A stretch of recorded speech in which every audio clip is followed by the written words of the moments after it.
V forumu že dalj časa spremljamo problematiko na področju kmetijstva, predvsem kar se tiče obdavčitve v kmetijstvu in pa vseh teh obremenitev, ki se v zadnjem času zgrinjajo na področje podeželja.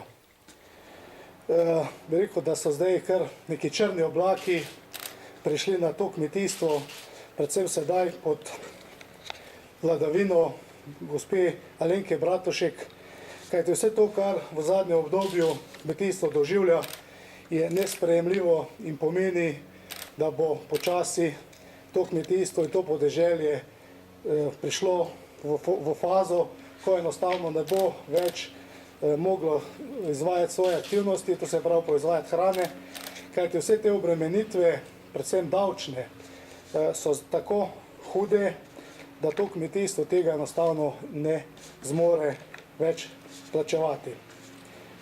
Po prvotnem predlogu, ki ga je vlada dala glede zakona o nepremičninah, bi plačevali kar 14-krat več, kakor danes.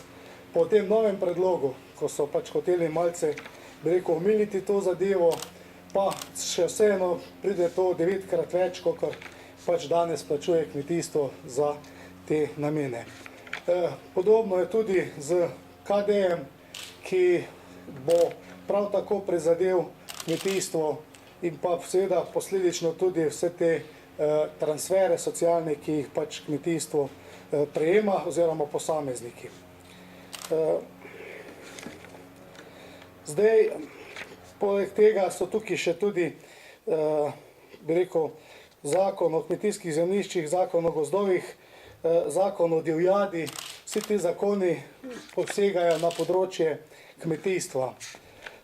Še posebej tukaj treba poudariti to, da kar se tiče gozdov, lastniki gozdov pravzaprav ne gospodarimo povsem prosto z tem prostorom, kajti vsak državljan, vsak lahko se prosto giblje v naših gozdovih. Tako da to pomeni zdaj v kmetijstvu ogromno obremenitev in tega nikakor ne moremo, na to nikakor ne moremo pristati.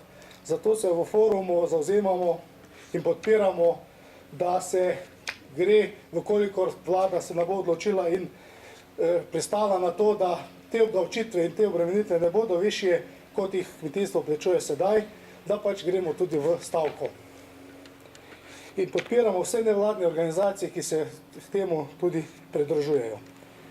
Tako da mislim, da je prav, da kmetijstvo se pač postavi na noge in pove, da je temu, kar počne sedanja vlada, vlada Alenke Bratušek, naredimo konec.